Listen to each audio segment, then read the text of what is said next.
Hey y'all, welcome back to another episode of More Than a Title. I'm your host as usual, Jared Thomas. And once again, we're at More Than a Title, which is the show that we created because I want to know the person behind the title, right? We want to know the lessons and learn from those journeys and those experiences and give you something different from the old, hey, this is just a marketing podcast and this is what you do. So I'm super excited about this. I have a special young guest, great guest, this young lady right next to me. So she's a leading voice in people's culture, futurist thinking, and is known for illuminating personality and experiential learning innovation. So she's currently serves as the CEO of two ventures. First, Unpacking, which shapes healthy workplace cultures for individuals and teams. And her real estate venture, Baldwin Simones, is an experiential hotel design with travelers of color in mind. She's also a great niece of Jackie Robinson. Her award-winning work is not just a passion, but is a legacy and has received notable recognitions from Forbes, Beyonce, the NAACP, TechCrunch, and many other more. I'd like to introduce welcome our special guest, Kristina Ashley Williams. What's up, Queen? Hi. So excited to be here and dive in today. Yeah. I just coming from a conference, so I've got like tons of things on my heart and my mind to talk about. I love it. See, this is before we even start the conversation, I'll tell everybody listening. So me and Kristina first met in a regular sales conversation. I was working in the agency, but as you see her energy right now, as soon as I got on the phone call, I'm like, man, she is so dope, man. She's different. I love everything that you stand for. I love what you're building, and I've got nieces, I got cousins, all that who look just like you, and I feel like learning your story is so impactful. So I'm just glad you took time out your day, Queen. And if you want, let's just start at the top. Let's just start at your background and how did you get into industry and what fueled some of your passions? Yeah, I actually spent about over a decade, maybe 12, 13 years in the field of education, specifically as a director within the after-school space. So I worked a lot with social emotional learning and cross-cultural education, financial literacy, all of the core life teachings that aren't necessarily topics in the classroom, but are very important just to know how to navigate life. And so that's where I found my niche and my love for education. And in this period of time when I was living in the Bay, I was recognizing it was kind of like a tale of two cities, right? There was super rich techies moving into the community while people like myself, broke ass teachers, were getting displaced. And so what I recognized was like, yo, I want to live like them, right? Like, what are they doing over there? But there was a huge gap. I didn't have the language. I did not have the exposure to that industry growing up. I had no clue how to even enter it. And it seemed so unrealistic for me to find place and sense of belonging within that world. Yeah. And so I just took a radical bet on myself and risked it all. I quit my job, which was a highly coveted position within one of the nation's largest youth-serving organizations. I quit my doctorate degree, which was something I had worked my entire life to get to. But what I realized was, I don't want to just write and publish work. I want to be in the leading position to be doing the work and get the information that we're doing to the general public. And so I just took a huge bet on myself and went back to school after leaving my doctorate in education to get a second master's degree. And that led me to having a master's in teaching and social science from USC and also a master's in integrated design technology and business. And so the way that Unpacking came about was I graduated at the top of May 2020. Right before George Floyd was murdered. And so we're in a pandemic. I'm graduating online in the bathroom while I'm brushing my teeth. That's how it was time. And then right after George Floyd was murdered, we see this global uprising ensued. And it just so happened that I had expertise specifically in critical race studies with my master's in teaching social science. My foundation was in CRT. And then I also happen to have another master's degree now in design technology. And so I created an education technology to help society learn more about cross-cultural education through a gamified way. That is so fire. That is fire, Kristina. Like, that is fire. Like, what I took away from that, aside from, the amazing story and your educational journey and what you've been able to do and betting on yourself, but like the fact that you just took the leap of faith, right? Yeah. That's what's inspiring to me, right? Like, especially for our community, right? Like, a lot of people get like one thing people ask me is like, Jared, how are you so able to be so damn authentic online and stuff like that? How are you wearing the hat and the hoodie? I'm like, it's easier to be me than to be your ass. So it's like, for me, like, I gotta out the window and be myself. I can't give you anything else, right? So I would love to know from you, like, for anybody that's watching, for any, young Black women out there watching, like, what advice would you give to them for them to bet on themselves? Because it's crazy that you said that, because like that's my TED Talk is going to be about, is how to bet on yourself. Oh, like, I love that topic. Yeah, I can't wait to watch. I can't wait. Okay, so couple of things. Arlen Hamilton always says, if you have to show up as you, so the people that are looking for you can find you. Exactly. Right? If you're faking the funk and you're trying to be something else or pretending to be something else, the folk that actually need to see you are going to miss you. And you also may miss opportunities that were meant for you because you were living in your truth. Yeah. Being able to bet on yourself, I think, comes from knowing what you've been able to show up as in the past. Remind yourself all you've survived thus far, right?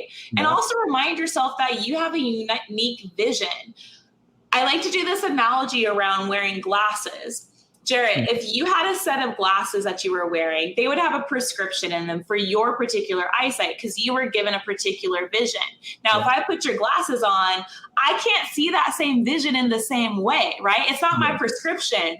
And so when I think about betting on myself, I always remember like, well, I was given a vision, and when we have a vision, God's going to give us the provisions to bring it to life. So like, we may not know how we're going to do X, Y, and Z, but we just have to keep taking that one step in front of the other and walking by faith in order to do so.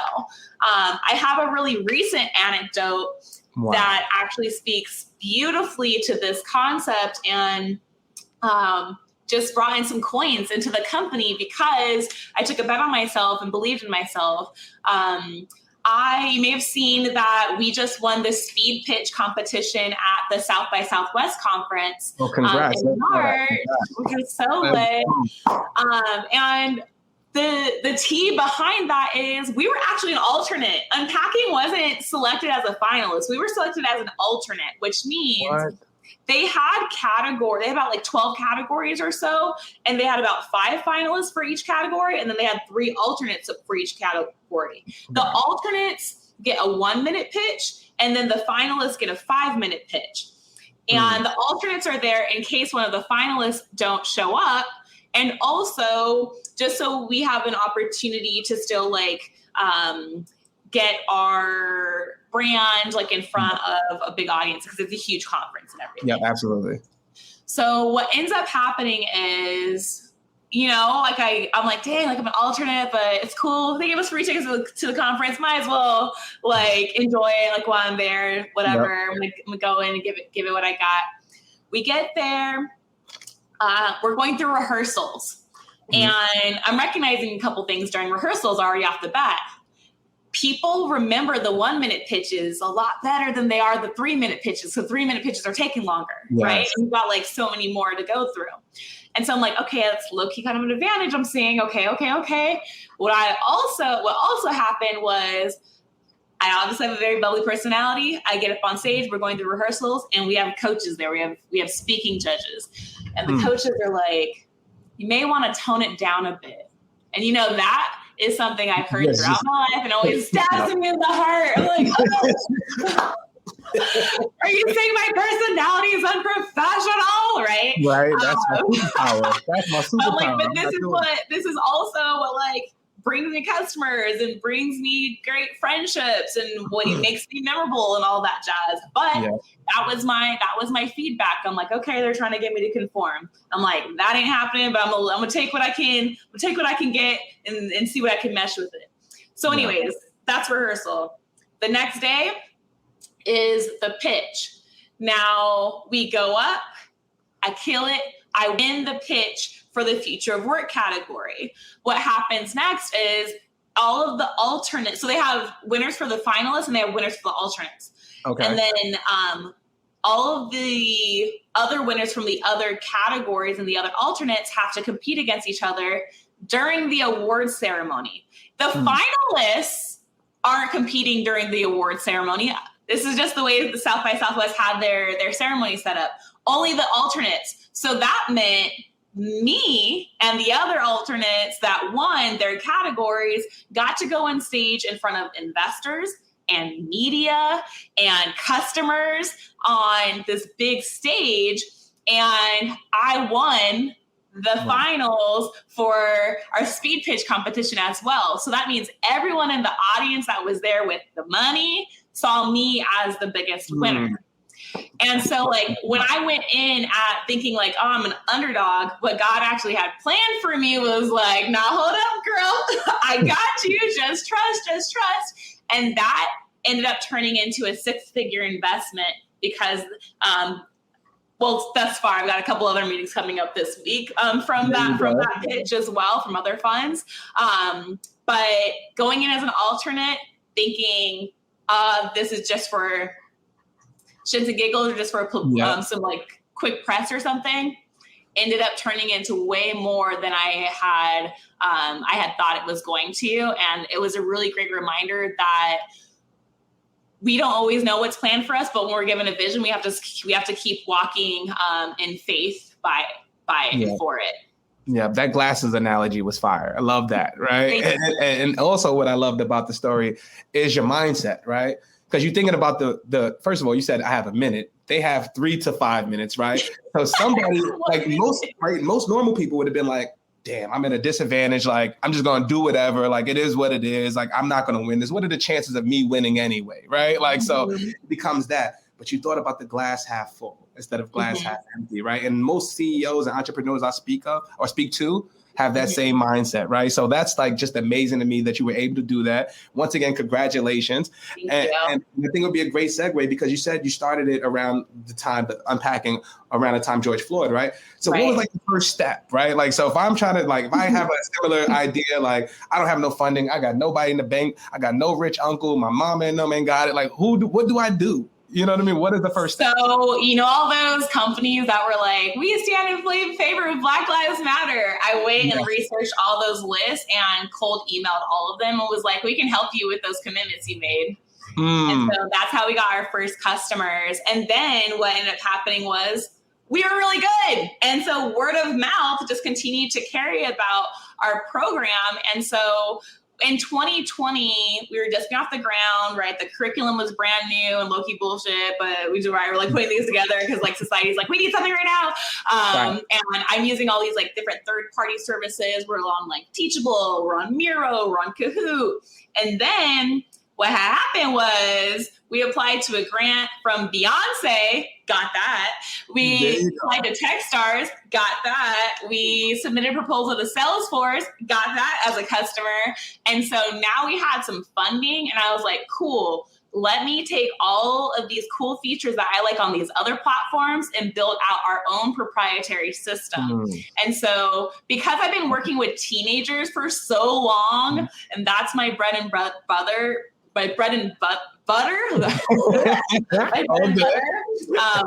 speak teen fluently. I knew that if we were going to do anything with learning, it had to be experiential. It had to be gamified. And so I just applied those same concepts to adult learning. And so we built out Unpack. We were able to build our own platform in 2021 because of the funding that we now had. And that allowed us to create our own proprietary platform and scale out our curriculum. So throughout 2021, we've been running our anti-racism programming, and we've graduated over 400 alumni to date, both from team trainings, working with organizations, and also from individuals that are joining our public cohorts with peers from across the country and getting our certifications.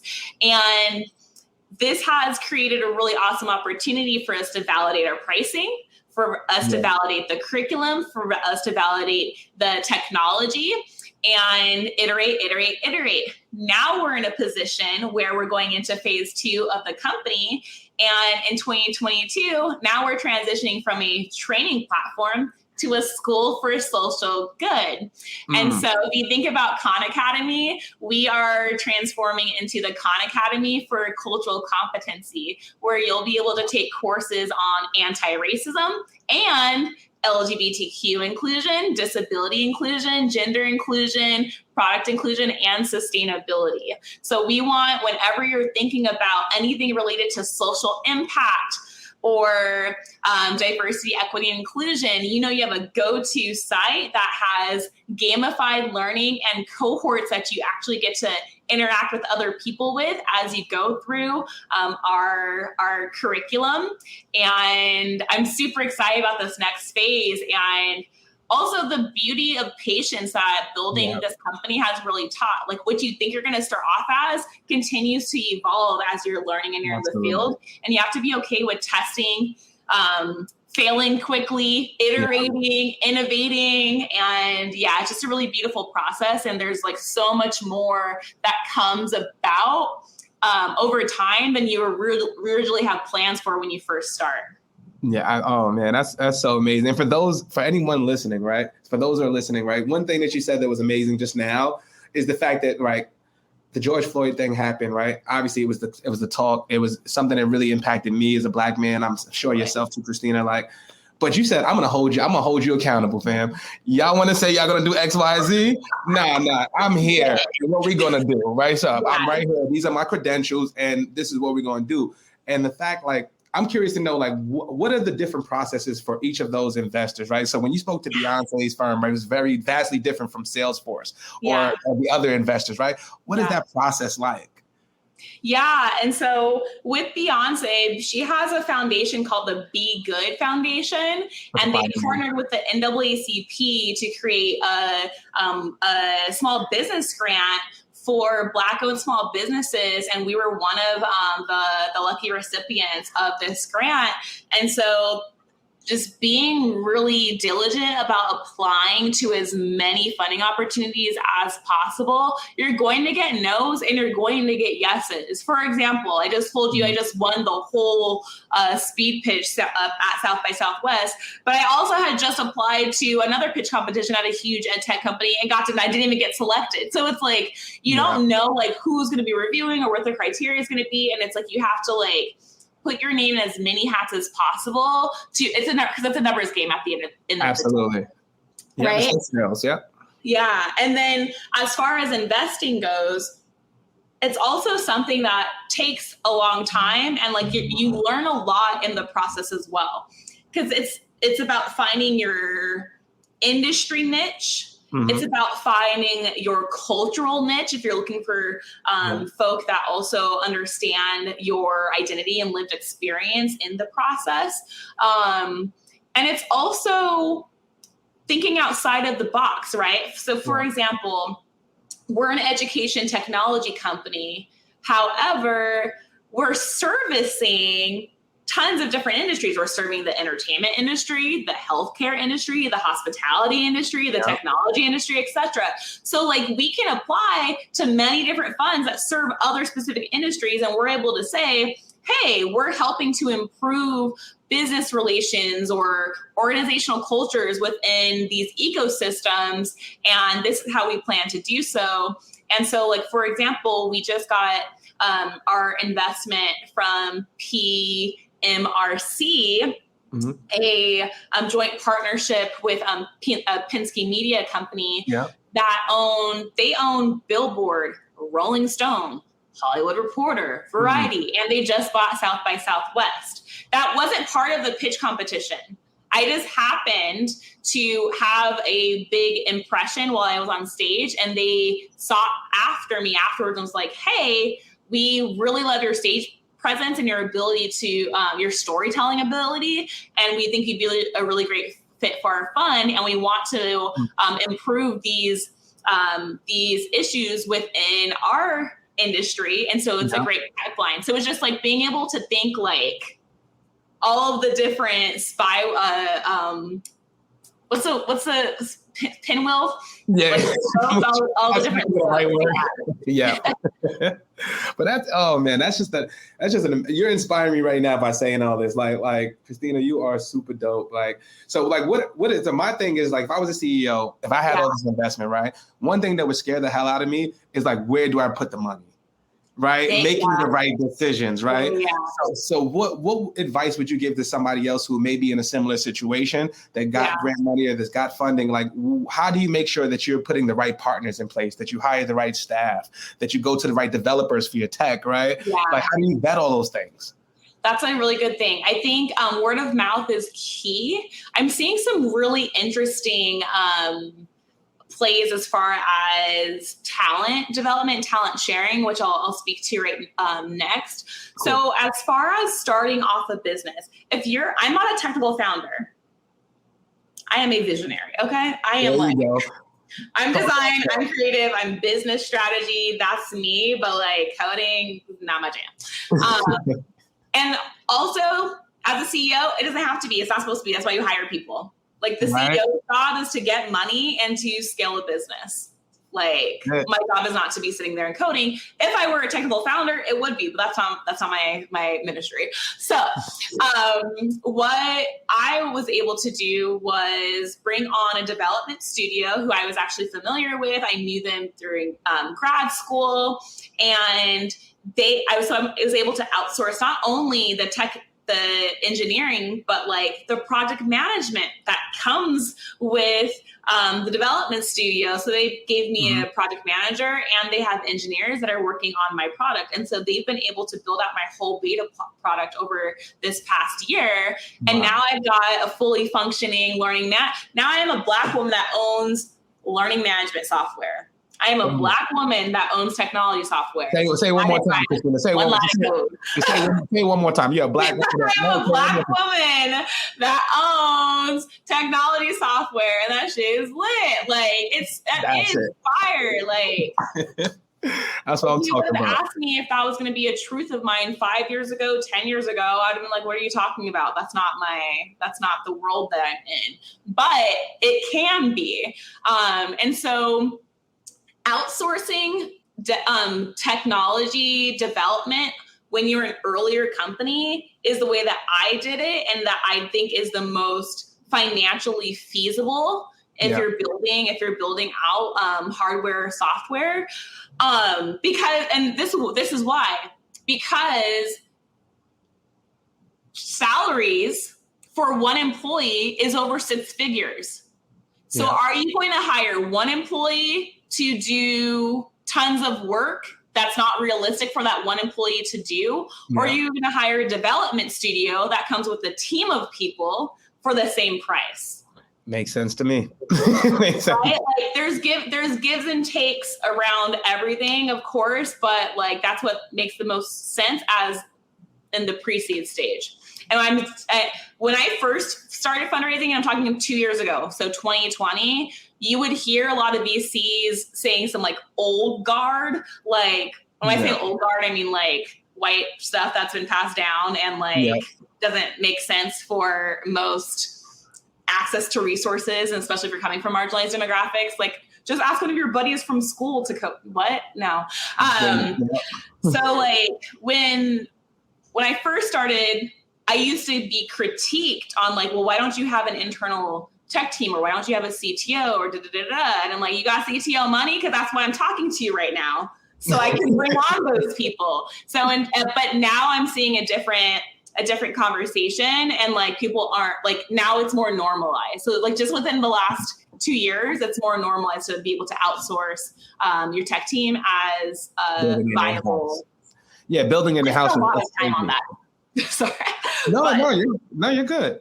Okay, so with that, and I can go over if you want. By the way, just I'm cool too. I can go a couple. Gotcha.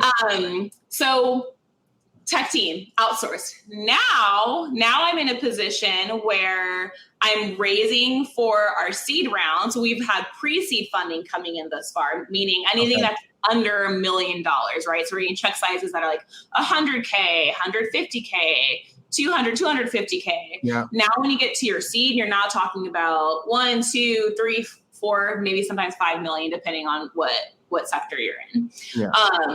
So the funding that we're raising now will be funding that we can bring on our internal team, our internal tech team, and I do have the funds to be able to pay salaries that are.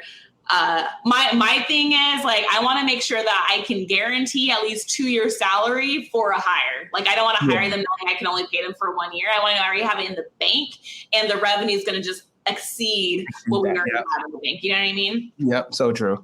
So that the other piece of advice around hiring, I would definitely say is hire contractors to do additional work. My dev studio, contracted, but also additional employees, whether it's for marketing, whether it's for sales, operations, whatever you need, an assistant. There's tons of contract opportunities. But when you're thinking about even bringing on people full time, my biggest suggestion is doing quarterly contracts. So if you can have extended contracts, what have you. If you have contract workers and you have a 3-month contract with them, it's kind of a 3-month probationary period with them as well. It gives you time to see if they are meshing well with your organizational culture, if they're producing to the caliber that you want. And then at the end of that contract, you're able to be like, sayonara if they didn't fit what you were looking for, or you're able to be like, hey, we'd actually like to bring you on for a longer time. Like, we'd actually like to offer you this full-time role. And you've given yourself an opportunity to actually see how they show up without being in a longer-term commitment to them right off the bat, if that makes sense. I also feel the same way around getting co-founders. Like, if you don't already know the person, having people work with you first before just offering a co-founder position, because there's a lot of like legal ramifications if personalities aren't a good fit, and you need time just to like feel things out and also see how you can like them, but are they a good producer? Or they're a good producer, but do you like them? Right? There's there's a level you have to consider. Yeah. So I would love to know too, because like I said, like I'm getting inspired every time you say something. Like, real talk. I don't like to kiss butt or anything like that. Like, you're a real one. So like, when it comes down to it, like, where do you see yourself in 5 to 10 years, right? And also, I want to know, like, what made you, or what gave you the courage to be your authentic self at all times, right? Like, because me and you are cut from that same cloth, right? It's like when I first met you, I thought the same thing. You were like, yo, what's up? I'm like, hey, I'm like, yo, this is dope. But like, where did you get that from, right? Was it like, well, was there a time where you couldn't be that and you were like, I'm just not doing that no more? Right. Gosh, I mean, When a lot of the organizations were making the public statements around standing in solidarity with Black Lives Matter, a lot of their internal employees were like, no, you don't. And like, I really felt that. Because throughout my career, but also just throughout my life, I have been policed because of my hair. I mean, I have at least 3 stories of supervisors asking me to change my hair at work. Yeah. Yep. Same. I had to cut my hair. That's why I'm wearing the fitted now. I'm like, raise down my back. I'm like, oh, damn it. You know what I mean? It's like, dang, for real? Or sexual harassment happening at work, but also these things happening at school too. Like, whether it's in undergrad or in grad school, I definitely felt out of place in my elementary and like middle school, and at points in high school as well, because of the different environments that I lived in. And I went to 3 high schools in 3 states. So again, influence on like why I'm such a cross-cultural education advocate. So I grew up being around a bunch of different cultures, and what I identified was that experience of trying to not just talk or walk in a certain way, but identifying like what is belonging and like what is identity in different environments, because it changes just by the zip code that you're in, or like the room that you enter. And so like when I think about where I'm at now as a 33-year-old woman, it's, am I going to keep trying to contort myself to fit into a box?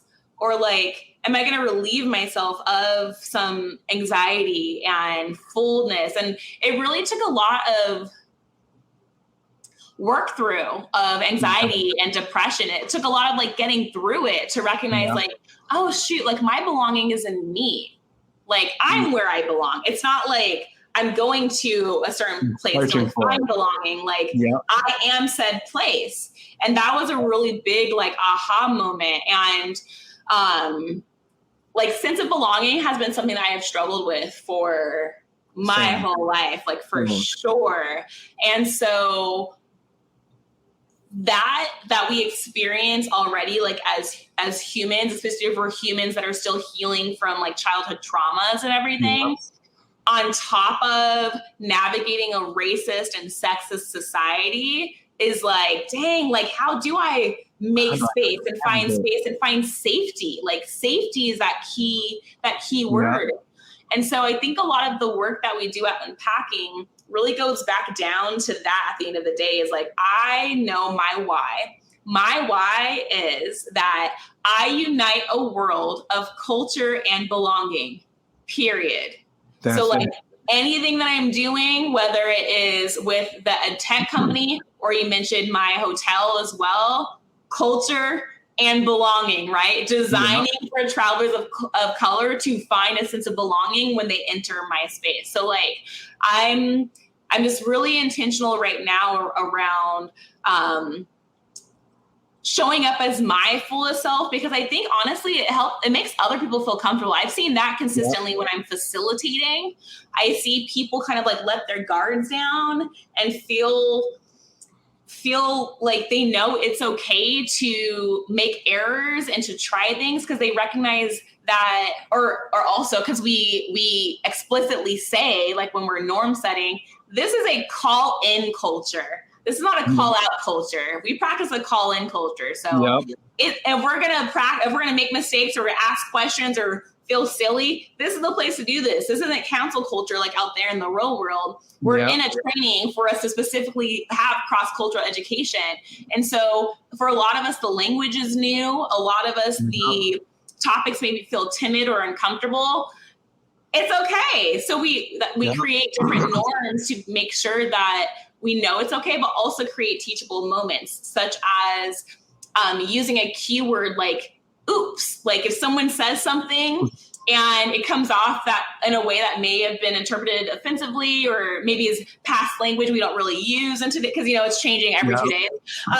We don't really use anymore. We have a community culture where we know if someone says the name oops, says the word oops, we're able to name that thing in real time, address it, and then move on, right? And who taught me, the people that taught me to live fully in my truth, in my attire, in my hair, right? And the aesthetic that I show up with, my nose piercing, and my hoop earrings I typically have on, are folk like Dr. Chris Emden, who is now at USC.